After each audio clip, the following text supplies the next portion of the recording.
Hello everyone. So in this video I'm just kind of like learning with you the how to use the controller, the e-bike controller that is. So this one here I bought from AliExpress, but it doesn't come with any explanations. But I made my effort and went to the other page and just kind of like roughly check out the image that they provided while awaiting the response, because I sent them a message to give me a manual or something, whatever they have. That explains the wiring pretty good, because like you have this says power lock, this has throttle. Well, it's kind of, if you are familiar with these, it's kind of obvious.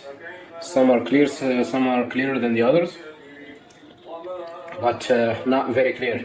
These ones are well known. This is the battery and the motor, and these are the Hall sensors. They correspond the same. They have the same color as the motors, plus black and red for ground and 5 volts, which you have on the motor side as well. So I have this hoverboard motor here that we're gonna test.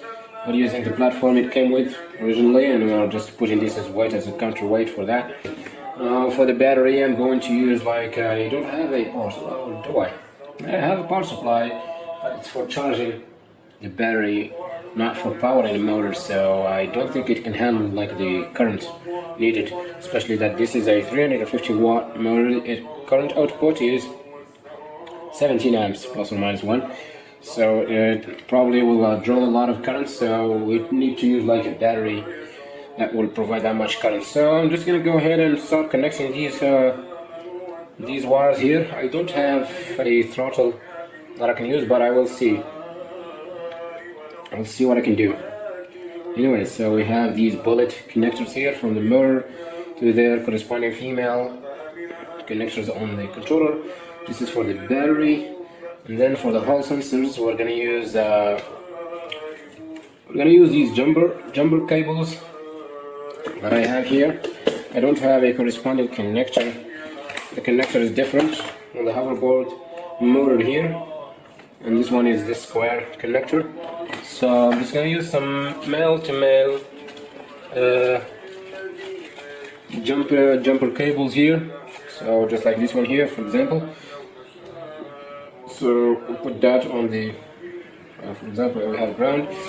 But the problem here with these connectors is that it's white, so this will not stick in there very well, but we'll find a way. It kind of sticks, but maybe we can do it from the back here. Nah, we can do it here, I think. Yeah, here will be. It's gonna push in it. Which is not what we want. Okay, we'll just put it in there like that. And then we'll continue. Then this power lock, this is connected as was shown in a video on AliExpress. This is for reverse. So for this we can probably like test the reverse. If we connect this and then jump these 2 wires, I believe that's what happens. Then we have the pedal assist sensor, we have fixed speed cruise, we don't need that at the moment. We have the 3-speed, also we can test that or not. Now the electric brake, I can test that. This is the self-assist. I forgot the function of this, what does it do exactly, but it somehow like learns which direction it should turn or something like that. You unplug it and plug it back again and turn the other way. Anyways, we have the throttle here. Now either the throttle or the pass sensor. I think for the pass sensor I can just like put some pulses on the signal wire, which I believe is the blue here. We'll see that with the multimeter. So yeah, because I've tested this another pedal assist sensor before, and it was like whenever I touch it with 5 volt or ground, I don't remember, it will like move the motor a little bit, but then if I continue like pulsating like that, it will like rotate continuously. Then what else we have? Electric brake, we can test that, and that's pretty much it. Yes. So we just need to connect these. For example, I have these 3-pin connector that I can use here, probably with the pass sensor is female. Is a male connector. And then I can use a female. I have a lot of females. Not women. Anyways, so yeah, we have the throttle here. We can also try with that. I mean, we can connect a potentiometer, I believe, to the throttle. I think I'll have to try that. Yeah, I'll probably solder these wires to a potentiometer and see if it turns with actually the potentiometer. I believe that's what they have in those throttles. It's just like a fancy housing. And yes, and this one is male, so I can look for a connector that is female. I believe I have that. Okay, we have this guy here. Let's see if it connects. And it does. Great! It's a good thing I saved these connectors here. Then we have another male here that we can use for the e-brake, I believe. Yeah, the electric brake here. And then we pretty much got all the connections that we need. The reverse, we can just put one of these wires here and then jump them, like short between them. This connects to itself. This self-steady, this power lock, I believe, is the one that enables the controller, or like it gives the power, it allows the power to flow through to the motor or not. So yeah, we're kind of almost set.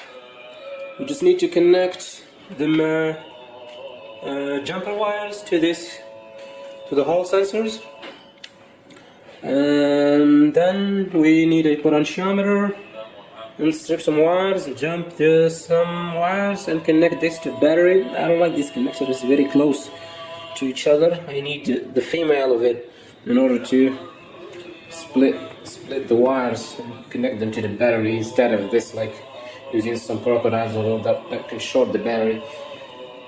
So yeah, that's pretty much it. Okay, so we are continuing the setup here. I've brought a potentiometer that I will be using for the throttle. Let's hope that works.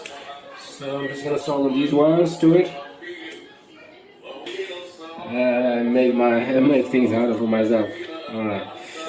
So we have this throttle here connected to the potentiometer. This e-brake, I'm just gonna strip the wires. Where is the... Okay, we have bladder. I don't know. I'm not very sure. I'm afraid that I might burn something, but we'll see first the voltages. The voltages that we get on these wires. And then we'll see. Alrighty, so we've stripped that. We have the pulse that will assist as well. Let's strip those. Okay, everything seems okay. Now I need to connect the battery and see and test that. So to connect the battery we need something to insert. So this is the battery I'm using. This is my e-bike's battery. So yeah, let me put it here in the picture. There, and then we need something to connect that, and we have this crocodile clips. I'll use this connector here that I got, and it connects perfectly into this. So we have this side here, which is the red one, is connected to the red one, so that we cannot mess up the polarity. So let me bring some metal pieces that I can stick inside the battery here, and then connect the crocodile clips to it.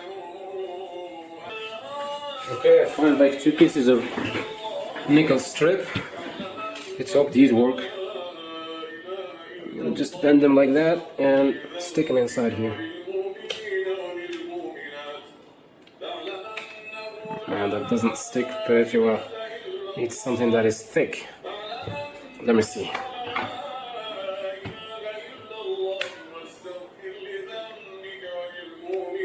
Okay, it looks okay now. That's the negative, right?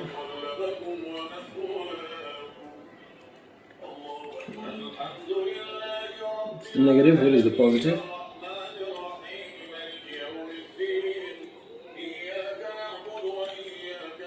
Okay, come on. Okay, there you go. So, it's positive and this is negative. So, no.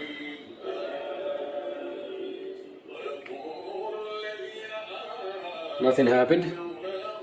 It's Let's turn this.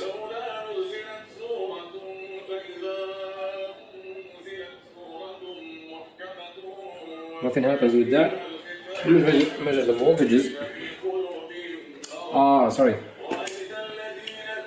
I need to turn the battery on.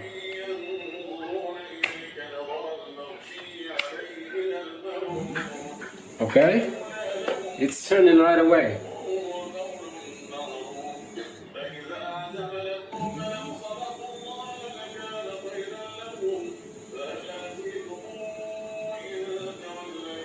Is this the self-study thing?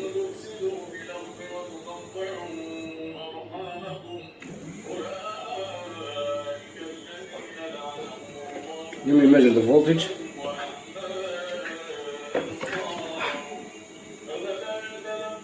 I want to be careful with this thing.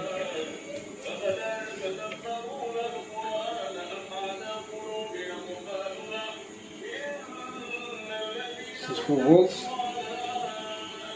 Stable 4. 1.3.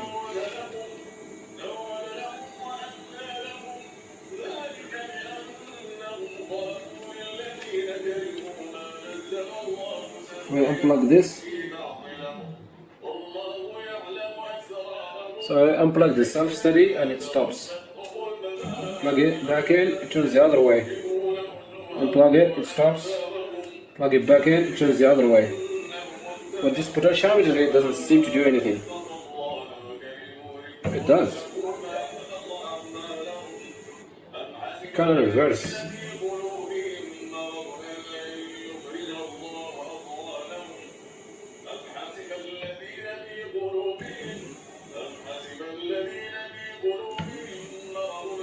It's kind of like as if it's reversing this thing. Okay, if I unplug this, it just turns like that. What is the E-brake? It's just the E-brake. What do we have? We have these outer ones are black and red, so we should have some 5 volts, around 5 volt voltage in there. Yes, 4.3. We have nothing.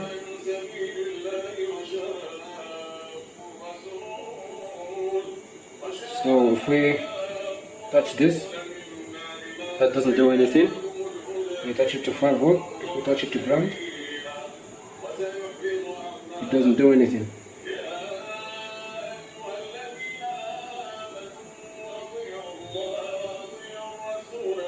We ground to this, it stops.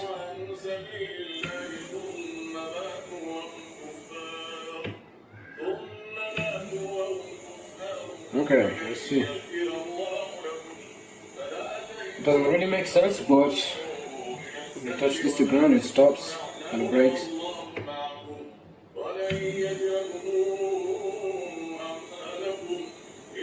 Check the pedal assist sensor here.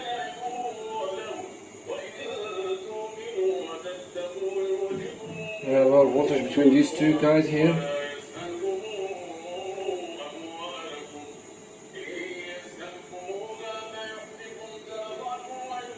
This is 5 volt signal in here.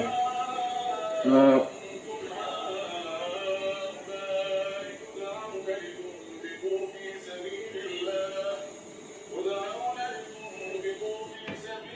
unplug the self-assist.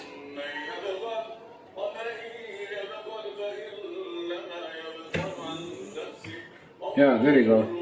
Now when I plug the self-assist, the self-study, I believe this is just connected to know which way the motor works, or to like, yeah, I think it's just used to like tell you which way the motor is turning, and then you can reverse it if you need to. So it shouldn't be connected all the time. So like this, it's turning this way. If that's not the way you want, for example, when you are in a hoverboard or in an e-bike, you want the wheels to go forward, then if that's not the way, you just unplug and plug back again, and now it's turning that way. You just unplug it. And normally when I touch the pedal assist sensor here, you have the signal here. If I touch the signal to ground, it should turn a little bit. If I keep pulsating like that,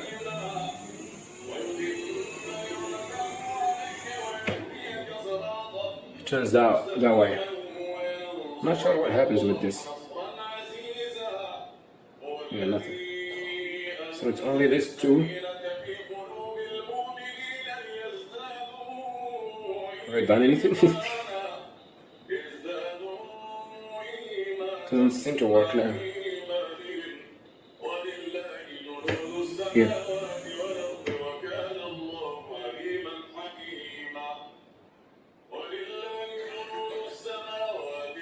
I'm not sure what happened right there. If you jump these two for reverse, it should go in reverse. Let's plug back in the throttle and see. Should turn it probably the other way. So now it stops. Yeah, it works. But actually my mistake was just this, keeping the self-study connected all the time. So yeah, we turn it back in and it works and it stops. So I turn it a little bit, it turns like slowly.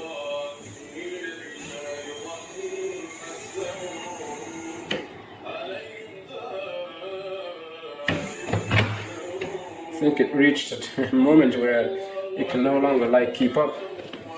It reached the max and it stopped. Yeah, this is cool. This is pretty cool. If I remove this power lock here, normally it shouldn't do anything.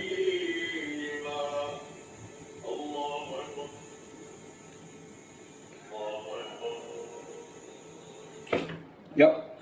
So normally, yeah. Where's the voltage in here? Yeah, it's the full voltage in here. Holy. How about here? And here should be nothing.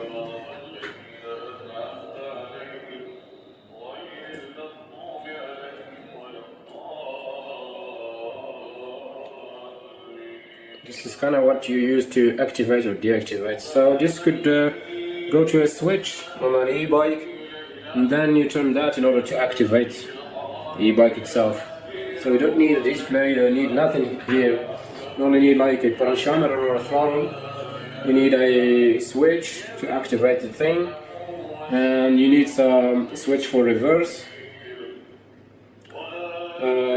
switch for, or a button for the brake, or that can be included in the brakes that come with that lever that has a switch integrated inside. So whenever you press the physical brake, it also activates the electrical brake. And that's pretty much it. And then you have like the 3-speed if you want to use that. You have the cruise as well. You can use the switch also for this if you want like cruise. So you just like jump this to stay in a certain limit.